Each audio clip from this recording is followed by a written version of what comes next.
బీసీలకు 42% రిజర్వేషన్లను అమలు చేయాలని డిమాండ్ చేస్తూ తెలంగాణ జాగృతి అధ్యక్షురాలు కవిత కామారెడ్డిలో రైలు పట్టాలపై బైఠాయించారు.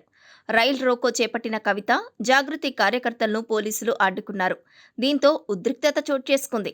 పోలీసులు, జాగృతి కార్యకర్తల మధ్య తోపులాట జరిగి కవిత చేతికి గాయమైంది.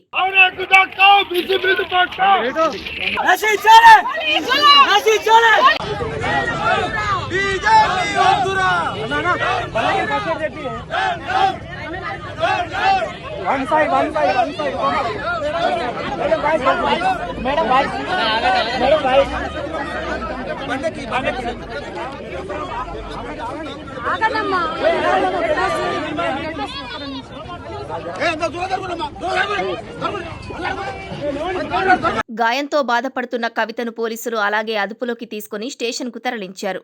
పోలీసులకు, రాష్ట్ర ప్రభుత్వానికి వ్యతిరేకంగా కార్యకర్తలు నినాదాలు చేశారు. పరిస్థితులు ఉద్రిక్తంగా మారడంతో కామారెడ్డి పోలీసులు, ఆర్పీఎఫ్ రంగంలోకి దిగింది. కవితతో పాటు పలువురు జాగృతి నేతలను అరెస్టు చేశారు.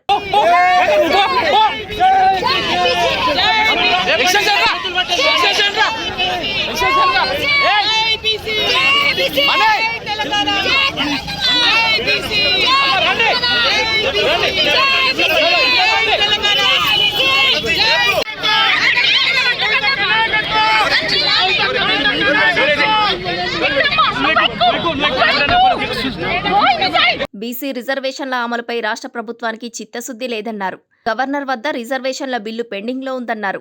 బీసీ రిజర్వేషన్ల విషయంలో మొదటి ద్రోహి బీజేపీ, రెండో ద్రోహి కాంగ్రెస్ అని కవిత విమర్శించారు.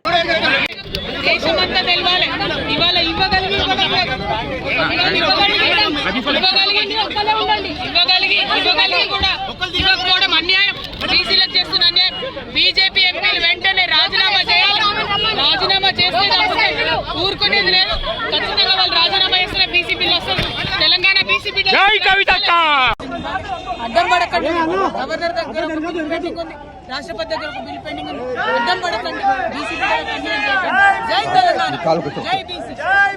అంతకుముందు కామారెడ్డిలో మీడియా సమావేశంలో కవిత మాట్లాడుతూ కాళేశ్వరం ప్రాజెక్టు ద్వారా కామారెడ్డి జిల్లాలో 1 ఎకరాకు నీళ్లు రాలేదని విమర్శించారు. ప్యాకేజీ 21, 22 ద్వారా డబ్బులన్నీ కాంట్రాక్టర్లకే పోయాయన్నారు. ప్రజలకు మేలు జరగలేదన్నారు. తాను ఈ విషయం చెబితే బీఆర్ఎస్ వాళ్ళు తన మీద నోరు వేసుకొని పడిపోతారంటూ ఘాటు వ్యాఖ్యలు చేశారు. తనపై కుట్ర చేసి కుటుంబం నుంచి దూరం చేశారన్నారు.